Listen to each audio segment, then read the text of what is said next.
سلام، این دومین جلسه دوره آموزش رویای سئو علی هستم و بریم سراغ ادامه ویدیو. خب اگه اولین ویدیویی که از دوره آموزشی یا کلا از کانال نگاه میکنید، پیشنهاد میکنم که از این دکمه بالا دوره آموزشی کامل رو به ترتیب ببینید. مراتب دوره آموزشی اینجوریه که از جلسه یک معمولا شروع میشه تا انتها، جایی که نیاز دارید پیش میرید. پیشنهاد میکنم حتما دوره آموزشی رو از پلیلیست آموزش رویای سئو دنبال بکنید و اینکه بریم سراغ ادامه ویدیو. تو این جلسه فصل بندی دوره آموزش سئو رو با هم دیگه بررسی می‌کنیم، میریم جلو، می‌بینیم اصلا تو این دوره چی می‌خوایم بگیم، چه چیزایی می‌خوایم بررسی بکنیم. در این دومین ویدیو دیگه، ویدیو اول خیلی مهمه. اگر شما مخاطب این دوره هستین، پیشنهاد که نه، حتما باید ویدیو اول نگاه بکنید. اگه میشه اصلا دوره رو بدون ویدیو اول پیش برد. آره، تو ویدیو اول راجع به این قضیه صحبت کردیم که اگر فکر کنید که رایگان با درتون نمیخوره و مثلا ممکن رایگان کامل نباشه و دوره پولیا بهتره، مثلا خب اوکی، مخاطب من کسایی که مطمئنن وقتی که دارن میذارن ارزشمنده و پیگیریش میکنن. خب حتی یه نفر باشه، بیخیال این قضیه. تو این دوره آموزشی میخوایم راجع به چند تا مطلب صحبت کنیم. اولین چیزی که میخوایم بریم سراغش سئو مقدماتیه. قبل از اینکه جلسات سئو مقدماتی شروع بشه، بذار اینجوری بگم، کلا پلیلیست دوره آموزش سئو ما، یعنی همون رویای سئو، چند تا بخش داره، چند تا شاخه داره و چند تا زیر شاخه داره. بذار شاخه‌هاشو بهتون بگم. اولین مطلبی که به عنوان شاخه میشه بهش نگاه کرد سئو مقدماتیه. ممکن 5 تا ویدیو باشه، ممکن یه ویدیو باشه، ممکن 10 تا ویدیو باشه. هر چند تا ویدیو که نیاز بود براش ضبط می‌کنیم. بعدیش نحوه کار کردن موتورهای جستجوه. بعد اینکه مقدمات سئو رو فهمیدیم، بعد ببینیم موتورهای جستجو چجوری کار می‌کنن. گوگل، بینگ، اصلا ایرانی‌ها ذره بین، نمیدونم هر چیزی که موتور جستجو باشه. مورد بعدیش تحقیق عبارت‌های کلیدیه. اسمش بذار اینجوری بهتون میگم. اینکه کیورد پیدا کنید، خب به این کار میگن تحقیق کلمات کلیدی. اصطلاحش بعدیش سئو محتوا، تولید محتوا و سئو محتوایی که با هم تولید میکنید. قدم بعدیمون سئو تکنیکاله. ببین ترتیب نداره ها، اینکه اول سئو محتوا باشه بعد سئو تکنیکال. نه، مواردی که میخوایم راجع بهش صحبت بکنیم. ممکنه قبل از اینکه سئو محتوا تمام بشه وارد سئو تکنیکال بشیم، بعدن وقتی دوره کامل ضبط شد ترتیب بندی میشه تو پلی لیست. اینا رو حالا بعدن کار میکنه. ولی سئو تکنیکالی که گفتم، مورد ششم بک لینک گرفتنه یا لینک سازی، چه داخلی چه خارجی. کلا راجع به لینک ها صحبت میکنیم. هفتمین قدممون تحلیل سئو سایت، یعنی ما یه سری کارا که رو سایتمون انجام دادیم میایم بررسی میکنیم مشکل از نظر سئویی داره، از نظر گوگل مشکل داره، بازخورد کاربر چیه. موارد مختلفی که به غیر حالا نه بذار یه تیکه 8 اضافه کنم همین الان. مواردی که مستقیما به سئو ربط نداره اما رو سئو سایت تاثیر میذاره، مثلا یو آی یو ایکس، مثلا تجربه کاربری، کلا مسائلی دیگه. ما راجع به اونم بعدا بیشتر صحبت می‌کنیم. پس کلیات سئو توی این دوره آموزشی به این شکل. بریم سراغ اصلی ترین چیزی که نیازه بدونید. سئو توی ویدیو قبلی هم بهتون گفتم یعنی چی. یعنی Search Engine Optimization. هر جایی که موتور جستجو دارید احتمالاً سئو هم دارید.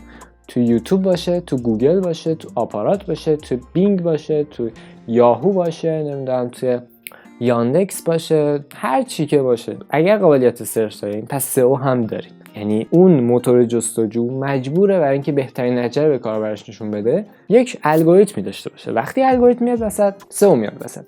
شما وقتی تو اینترنت سرچ کنید راهنمای خرید لپتاپ، تو مثلا تو یوتیوب اگر سرچ کنید راهنمای خرید لپتاپ، ویدیو من میاد. چرا؟ چون از لحاظ سئو بهتر شده. البته من اگه ویدیو جدید ضبط نکنم در رابطه با راهنمای خرید لپتاپ و تمرینش نکنم، چه اتفاقی میفته؟ دیگه رتبه نمیگیره بعد از یه مدتی.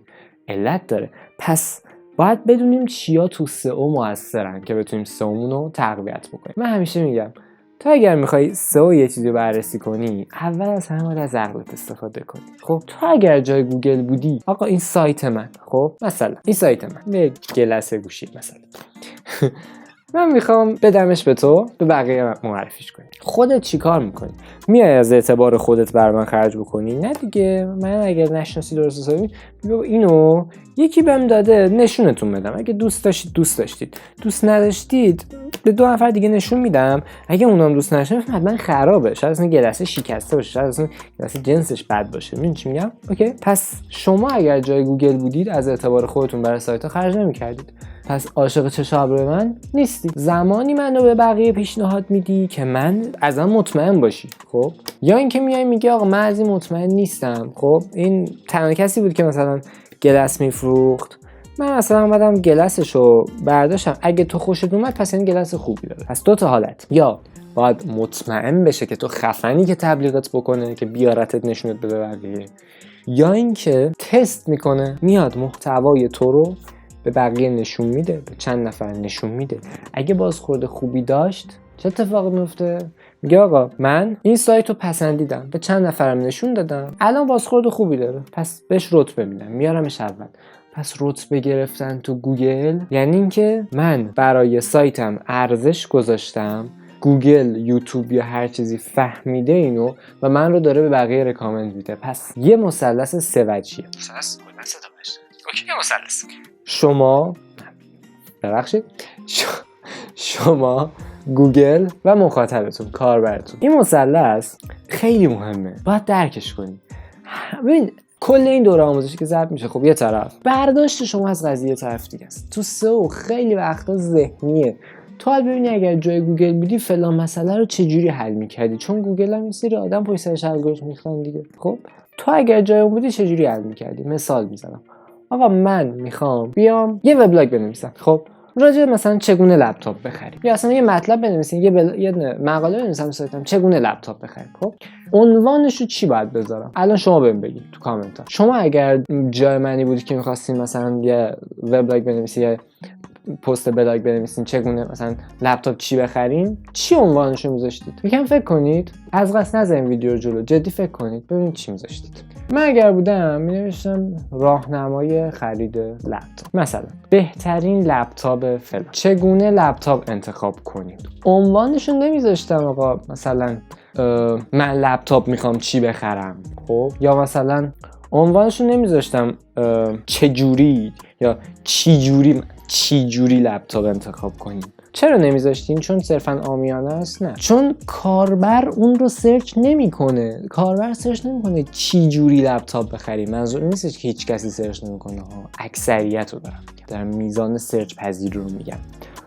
عبارت راهنمای خرید لپتاپ سرچ پذیرتره، یا کسی سرچ نمیکنه راهنمای خرید لپتاپ، خیلی کم سرچش میکنن، یا لپتاپ یا لپتاپ، خب، یا مثلا حالا سر همش رو سرچ میکنن. ولی باید ببینیم چی سرچ پذیرتره. اولین نکته که تو سئو قرار یاد بگیرید چی سرچ پذیرتره، اون رو بذارم کجا؟ توی عنوان مقالم، بهش میگن متا تگ تایتل، عنوان مقالم. خب پس این خیلی مهمه. مورد اول که یاد گرفتیم متا تگ تایتل، عبارتی باید باشه که مخاطب سرچش کنه، عبارت کلیدی ما به قولی، یه کلمات کلیدی ما اینجوریه. این از مورد اول. پس توی بخش سئو مقدماتی بذار من تکمیل کنم قضیه رو. سئو چیه؟ یکی از روش‌های بازاریابی اینترنتی، دیجیتال مارکتینگ، بهینه‌سازی سایتتون برای موتورهای جستجو، هم از لحاظ سرعت و هم از لحاظ سرچ پذیری، هم از لحاظ کاربرپسند بودن. کلاً به همه این فرآیندها میگن سئو.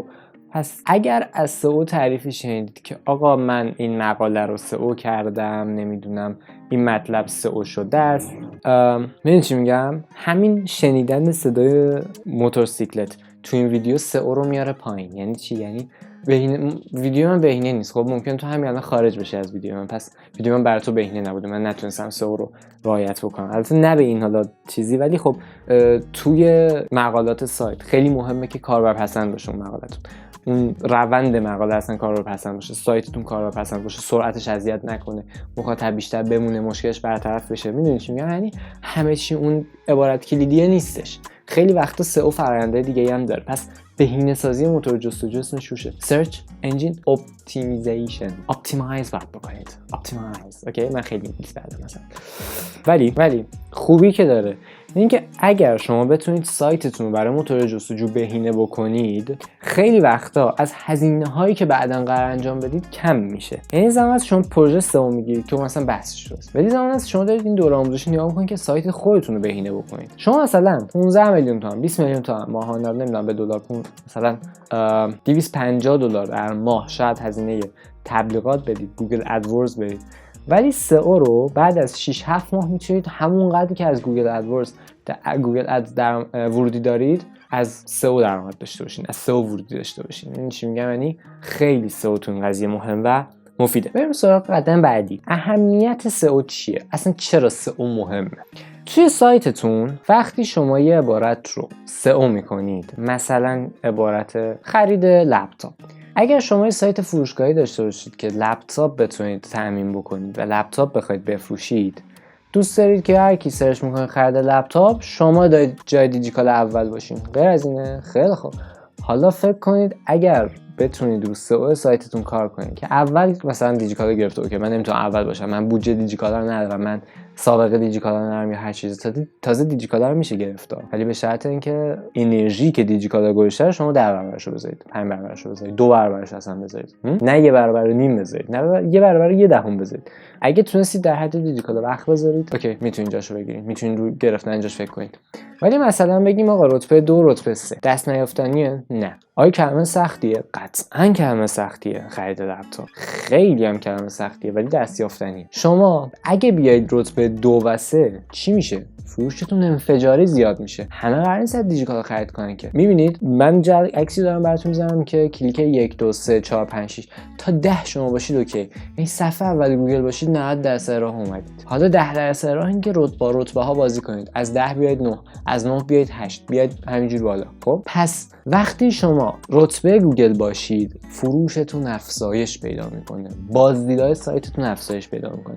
اگر شما سایت فروشگاهی دارید یا اگر دارید سئو یاد میگیرید که بعداً سایت رو سئو بکنید، باید بدونید که سئو در اصل برای اینه که شما بتونید بیشتر ورودی بگیرید برای سایتتون. برای شما رو سئو برای گوگل اینه که مخاطبش به هدفش برسه. سئو برای من اینه که من بتونم مثلا ازش درآمد داشته باشم، من بتونم پروژه مختلفی رو بیارم بالا برای اینکه بعدا میگم خب اینا رو من آوردم یا هر چیزی. پس هدف سئو برای هر کس متفاوته. هدف سئو برای سایت شما درآمد بیشتره، فروش بیشتره، بیشتر ورودی گرفتنه. اوکی؟ پس اهمیت سئو برای شما که سایت دارید میشه افزایش ورودی از گوگل، افزایش ورودی رایگان و با کیفیت از گوگل. چرا با کیفیت؟ چون کسی که سرچ کرده خرید لپتاپ میخواد لپتاپ بخره. کسی که سرچ کرده دوره آموزش سئو با کسی که سرچ کرده آموزش رایگان سئو زمین تا آسمون فرق داره.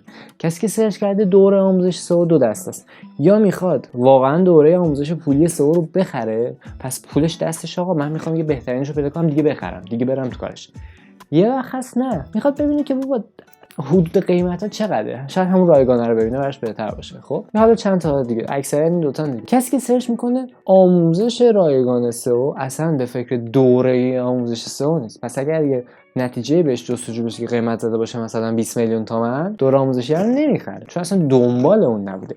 پس گوگل نمیاد دوره آموزشی 20 میلیون تومانی رو توی نتایج آموزش رایگان سئو اصلا به کاربر نشون بده. پس بله، آموزش سئو با آموزش رایگان سئو زمین تا آسمون فرق داره نتایجش. همونطوری که خرید لپتاپ با خرید کامپیوتر با خرید گوشی نتایج جستجوش فرق داره. پس هر کلمه، هر عبارت کلیدی نتیجه جستجوی منحصر به فرد داره. وقتی شما روی خرید لپتاپ سئو میکنید و میتونید رتبه بگیرید، فروش شما افزایش پیدا میکنه چون بازدید کننده های شما با کیفیت هستند، دقیقاً دنبال خرید لپتاپ بودن. اوکی؟ اگر شما سرچ میکنید فروش کالا، ممکنه مثلا دیوار بیاد، ممکنه با سلام بیاد، ممکنه فلان بیاد. اینا دنبال فروش کالان دیگه. خب یعنی من بتونم کالامو بفروشم. وقتی شما میگین خرید کالا چی میاد؟ دیجی کالا میاد، یا مثلا بازم با سلام میاد چون با سلام مرجع خریدش هم هست غیر از فروشه. اوکی؟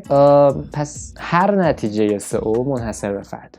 یه مورد دیگه که هستش، توی یه عبارت شما نمیتونید دوبار سئو بکنید. بذار بهتر توضیح بدم. مثلا اگر شما یه صفحه خرید لپتاپ دارین، نمیتونه هم نتیجه یکتون خرید لپتاپ باشه، هم نتیجه دوتون همون صفحه و خرید لپتاپ باشه. چرا؟ شما میتونید مثلا 10 تا صفحه مثلا البته کار اصول نیست ولی 10 تا صفحه خرید لپتاپ سئو بکنید، از نتیجه 1 تا 10 اصلا شما باشین، ولی آدرس‌های مختلفتون، یکی مثلا دسته‌بندی خرید لپتاپ، یکی مثلا خرید لپتاپ مثلا مک، یکی خرید لپتاپ سامسونگ، یکی خرید لپتاپ ایسوس، یکی مثلا اینا رو می‌نویسیم. یعنی آقا اینجوری بگم، یه صفحه تو مثلا example.com/buy laptop buying نمیتونه هم 1 باشه، هم 2 باشه، هم 3 باشه، هم 4. یک آدرس فقط یک نتیجه رو توی اون نتایج گوگل داره. اوکی؟ اینجوری.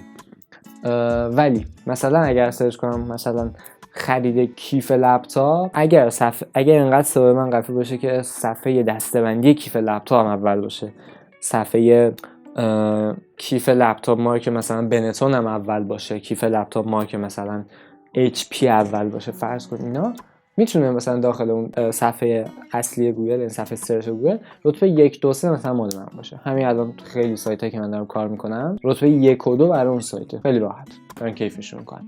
هر کی سرچ کنه 1 و 2، 50% روی یک کلیک کنن، 30% مثلا رو 2 کلیک کنن، تمام دیگه 80% کلیکا رو داره. پس این که شما سرچ میکنین خرید لپتاپ رتبه 1 تا 10 برای شما باشه امکان پذیره، ولی روی صفحتون نه، رو 10 تا صفحه متفاوت. خب مورد بعدی که هسته زمانی که سئو میبرست. هر کسی میگه آقا من میخوام سئو بکنم سایتمو، حدوداً بازم میگم ممکنه عدد متفاوت باشه، حدوداً بین 6 تا مثلا 7 ماه 8 ماه تا 10 ماه 12 ماه، بعضا اگر خیلی عبارت سختی باشه ممکن 2-3 سال هم طول بکشه، ولی نتیجهش واقعا خیلی متفاوته. یعنی فکر کنم کسی که 3 سال روی سئو کار میکنه با کسی که 1 ماه داره سئو میکنه خب باید متفاوت باشه دیگه. دیجیکالا گوگل هم خیلی براش مهمه که سایت که داره کار میکنه ارزش بذاره. پس اگر کسی ازتون پرسید که آقا سئو چقدر زمان بره، معمولا بین 6 تا 12 ماه بعد شما سرمایه گذاری کنید روش. یادگیریشو نمیگم و پیاده کردنشو میگم. یکی اگه اومد بهتون گفت آقا من مثلا میخوام تور مشهد و عبارت تور مشهد رو فرض کن سئو بکنم، بهش نمیگه اوکی من 1 ماه میارم بالا سایت تو. what the fuck، ممکنه 2 سال طول بکشه تا بیاد صفحه اول گوگل، چون رقابت خیلی زیاده. خرید گوشی ممکنه 2 سال طول بکشه. پس اینجا کار و ما بعضیاشون میگن که آقا ما میخوایم 1 ماه بیاد بالا، آقا ادورز، گوگل ادورز برید. ولی سئو دائمیه، یعنی دائمی که نه، مثلا تا زمانی که کار میکنی میمونه اون بالا دیگه، تا زمانی که نیاز مخاطب برآورده کنی اونجا میمونه. یعنی اگر تو خرید تور رو مثلا خرید تور رو بلش کن، مثلا خرید چه میدونم خرید نور اصلا، تا وقتی سئو میکنی فرض کن که انقدر در ماه جستجو داریم براش یا انقدر در روز جستجو داریم، مثلا این هر چه اینا رو هم دقیق میشه فهمید، میگم بهتون جلوتر تو جلسات بعدی. ولی آقا مثلا 100 نفر در روز جستجو میکنن، نه 50 نفر جستجو میکنن. اگر شما رتبه اول باشید، از این 50 نفر معمولا رتبه اول رو 30% 35% کلیک میکنن روش، یعنی 15 نفر رو شما کلیک میکنن. خب این 15 نفر در روز دارم میگم، یه نفرشون هم بخره 7 میلیون تومان مثلا از شما نور میخره. یعنی شما کاملا رایگان روزانه 7 میلیون تومان فروش اضافی داشتین، اضافه بر چیزی که قبلا داشتین. الان دارین 7 میلیون تومان سود خالص نسبت به اون چیزی که باید برای ادز خرج میکردید. آقا شما برای ادز مثلا باید 20 میلیون تومان خرج کنی، 30 میلیون تومان خرج کنی که 10 میلیون تومان فروش داشته باشی، که 100 مثلا همون 30 میلیون تومان رو یر به یر فروش داشته باشی. ولی تو سئو تو عملاً داری رایگان یک فروش کسب می‌کنی، پس سود خالص میشه برات. این از اهمیت سئو. اینکه همیشه برندتون خفن باشه. من رتبه 1 گوگلم، نمیدونم دیجیکالا برند شده دیگه، میگم شما سرچ نکردم این دیجیکالا رتبه 1 مثلا نمیشه برند سازی. دلیل مختلفی داره. ببینید اصلا تو کامنت شما ببینید که شما برای چی میخواید سئو رو یاد بگیرید، هدفتون از سئو چیه. این پایین حتما میخونمش. خب قدم آخر که توی ویدیو میخوام راجع بهش صحبت بکنیم اصطلاحات سئو. شما این سری اصطلاحات رو باید معانیشو بدونید. مثلا سئو کلاه سفید، سئو کلاه خاکستری یا سئو کلاه مشکی. هر کدوم از اینا چی ان؟ ببین اگه شما اصولی سئو بکنین، اینا تولید محتوا منظم، فلان همینا میشه سئو کلاه سفید. اگه این وسط یکم زیرابی هم بری میشه سئو کلاه خاکستری. اگه کلا زیرابی رفتن باشه میشه سئو کلاه مشکی یا سئو کلاه سیاه. خب ما سئو کلاه سیاه رو داخل این ویدیو ها اصلا صحبت نمی‌کنیم راجبش، یه جوری خلاف قوانین گوگله و آره دیگه زیاد وجدانی نیست. نه کلا صحبت نمی‌کنیم. اگر نمیدونم آخه، اما اگر دوست داشته باشید که کلا مثلا بدون چی هستش توی کامنت ها بگین راجبش یه ویدیو ضبط بکنم که بگم چیه، ولی آموزش رو نمیدم. یعنی نه نمیدم آموزش، یعنی احتمالاً که آموزش بدم خیلی پایینه. حالا تو کامنت شما بگید ببینم دوست دارید اصلا بدون چیه یا نه. ولی سئو کلاه سفید چیزیه که کلا توی فرآیند ویدیوها یاد میدیم. احتمالاً یکم هم سر بزنیم به کلاه خاکستری، ولی خب کلاه سفید رو بیشتر یاد میدیم. اصطلاح بعدی سئو داخلی و سئو خارجی، یعنی آن پیج و آف پیج. سئو داخلی که خب فکر کنم مشخصه، هر کاری که تو سایتتون انجام میدید یا تو صفحه سایتتون انجام میدید. سئو آف پیج یعنی اینکه ارتباط سایت شما با خارج، هر کاری که بیرون میدید، مثلا ریپورتاج آگهی که از بقیه سایت لینک میگیرید به سایت خودتون یا خودتون رو جاهای دیگه معرفی میکنید. مثلا توی فرض کنید سایت دیجیکالا مگ تبلیغ میدید برای خودتون، ازش لینک میگیرید که آقا اون شما رو معرفی کرده، یه جوری پروموتتون کرده. اینا سئو خارجیه. یه سئو دیگه هم داریم بهش میگن سئو تکنیکال که همه این اصطلاحاتی که گفتم راجع به ویدیو اختصاصی جداگانه یا مثلا یک پکیج اختصاصی، یعنی یه باکس مثلا چندین تا ویدیو مختلف راجعش خواهیم داشت و بررسیشون میکنیم کامل داخل دوره. به طور کلی پس سئو داخلی هر کاری که شما داخل سایتتون برای سئوتون انجام میدید میشه اول از همه تحقیق عبارت‌های کلیدی، بعدش سئو تایتلتون یعنی همون پیدا کردن عبارت پرسرچ کاربران، سئو اون مطلب، اینکه سایتتون از لحاظ عملکردی بهینه باشه، اینکه مطالب سایتتون رو به مطالبش کانکت کرده باشید، لینک داده باشید. آقا مثلا راجع به این تو اون یکی مقاله صحبت کردیم، دوباره توی اون یکی مقاله راجع فلان مورد توی این یکی مقاله صحبت کردیم. این لینک کردنش خیلی مهمه و همین مواردی بودش که داخل این ویدیو می‌خواستم راجع بهش صحبت کنم. اگه ویدیو براتون مفید بود حتما لایکش کنید، برام کامنت بذارید و توی ویدیو بعدی میتونید مراحل بعدی سئو رو یاد بگیرید و ویدیوهای جدید رو از کانال از دست ندین. توی کامنت حتما بهم بگین راجع به چه موردی دوست دارید سئو رو یاد بگیرید، اصلا برای چی می‌خواید سئو یاد بگیرید، هدفتون چیه، چه سودی برای شما داره، به چه دیدی بهش نگاه می‌کنید این موارد. مرسی ازتون، تا ویدیو بعد. فعلا